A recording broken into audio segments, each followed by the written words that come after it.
Hi guys! Kung may time po kayo manood, tara, samahan po ninyo akong i-flex ko itong inahawak ko at napapanood ninyo dito sa aking video. For today's video guys, andito na ako sa aking pinagtatrabahuhan at meron lang akong gustong i-share sa inyo at ibahagi yung mga iba pang mga ginagamit kong pang-decor dito sa aking pinagtatrabahuhan na gusto ko talagang i-share sa inyo ay ipakita kung ano pa yung mga ginagamit kong pandagdag na pangpaganda sa mga dinidesign ko dito sa aking pinagtatrabahuhan. Kaya guys, halina po kayo at samahan po ninyo akong mag-flex nitong mga pang-dekorasyon ko na ginagamit ko pa dito sa aking pinagtatrabahuhan. Itong mga ipapakita ko sa inyo dito sa aking video ay bihira mo lang itong makikita, kundi dito lang sa aking pinagtatrabahuhan. Kaya napaka-exclusive ang ito at hindi mo sukat akalain na gaano ito ka-quality ang pagkagawa nila at napaka-unique ang pagka-disenyo nila. At hindi lang yun, kapag ito ay yung nakita, kayo ay mamamangha sa mga ipapakita ko sa inyo. Itong mga ginagamit kong pang-dekorasyon dito sa aking pinagtatrabahuhan. Ang gaganda nila. Di mo sukat akalain na ang mga ito ay made in candies lang, ano? Pero guys, ito ay nakakain na. Katulad nito, kukuha tayo ng isa. Halimbawa nito. O, tingnan nyo. Parang binuhulang sila ng ganyan. Diba?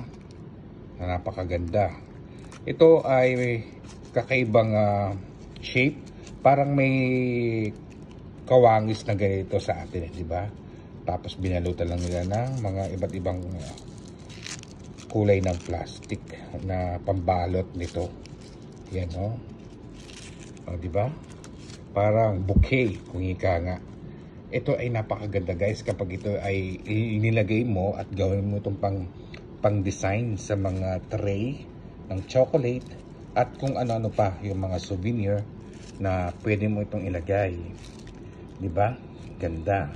Hindi lang sa ganda ang pinagbabasihan dito, kundi yung tinataglay nilang kulay.